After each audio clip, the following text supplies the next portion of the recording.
Voilà, bonjour à tous. Voilà la phrase du jour. C'est toujours deux petites phrases. Alors, la tige des pissenlits comporte une multitude de graines. Point. Celle-ci se trouve dans les ailettes. Point. Donc, la tige des pissenlits comporte une multitude de graines. Point. Celle-ci se trouve dans les ailettes. Point. Donc voilà, une fois que c'est écrit, je te propose les différentes orthographes qu'on aurait pu avoir en classe. Donc c'est à toi de chercher avec tout ce que tu peux trouver à la maison, un dictionnaire, un Pécherel, un téléphone ou un ordinateur, peu importe. Je te laisse un petit peu chercher, tu peux appuyer sur pause. Juste après on fera la correction.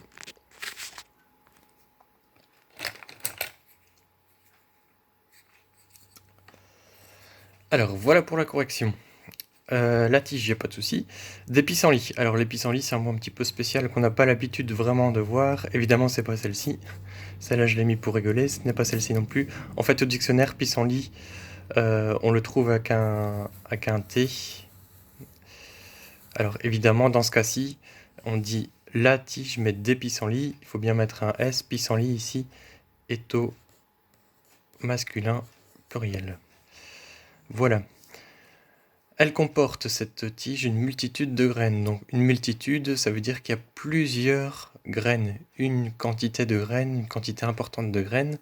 Donc évidemment, je dois prendre le mot graine, mais qui est au pluriel, parce que dans chaque pissenlit, il y a plein de graines. Donc c'est bien féminin pluriel, avec un S. Voilà. Je me suis pas attardé sur comporte, évidemment, mais comporte, c'est le verbe, dans ce cas-ci, qui s'accorde évidemment avec le sujet. Or ici, le sujet, c'est la tige des pissenlits, mais on parle bien ici du centre du sujet qui est la tige, qui est équivalent en fait à la troisième personne du singulier. D'accord. Donc il n'y a pas de ENT à comporte. On aurait pu dire les pissenlits comportent une multitude de graines. Dans ce cas-là, on aurait mis un ENT à comporte, mais ici je parle bien de la tige. Alors, celle-ci se trouve dans les ailettes. Qu'est-ce qui se trouve dans ces ailettes? Ce sont pas des pissenlits, ce sont les graines. Attention, donc ici, le celle-ci, en fait, c'est un pronom qui reprend l'idée des graines. Tu as remarqué que cette semaine, j'ai fait beaucoup de phrases ainsi où je reprenais des mots de la première phrase. Donc celle-ci, vu qu'on parle des graines, je dois prendre le celle-ci qui est au pluriel. Alors ici, il y en a un qui est au singulier, ici, il y en a un qui est au pluriel, donc je dois bien prendre celle qui est au pluriel. Celle-ci.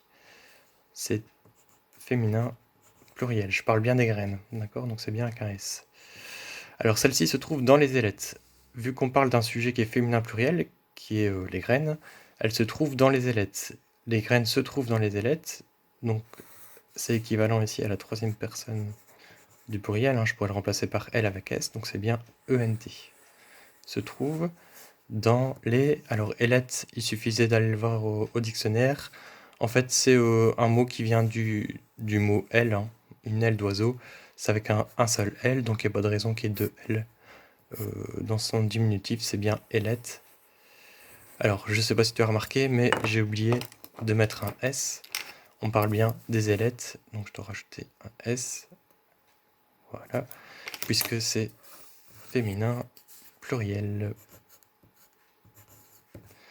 Voilà, je vais réécrire la phrase, je vais te redicter la phrase, donc tu peux l'écrire au verso de ta feuille. Alors, la tige des pissenlits comporte une multitude de graines, point. Celle-ci se trouve dans les ailettes, point. Donc la tige des pissenlits comporte une multitude de graines, point. Celle-ci se trouve dans les ailettes, point. Voilà la phrase bien écrite. Alors, je te propose de rechercher les natures de mots, comme on l'a fait cette semaine. Pour bien les chercher, tu peux utiliser un dictionnaire ou aller voir sur Internet. Alors, tu peux appuyer sur pause pour le faire par toi-même. Moi, je corrige directement. Alors, le là, c'est bien un déterminant qui accompagne en fait le nom commun tige. Donc ici, tige, c'est un nom qui est féminin singulier. Des pissenlits, c'est un mot lien.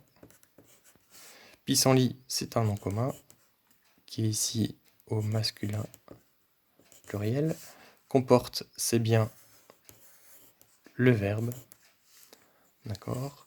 Une multitude, c'est un déterminant.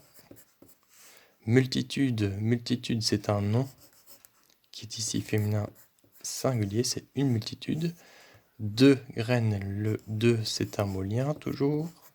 Les graines, c'est un nom. On parle des graines, donc c'est féminin pluriel.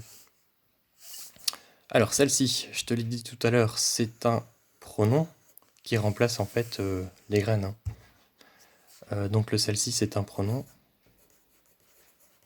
Pronom. Se trouve, les deux ensemble, c'est le verbe. Dans, c'est une préposition, c'est un mot lien. Ici, le lait, c'est un déterminant qui accompagne le mot, le nom Elette.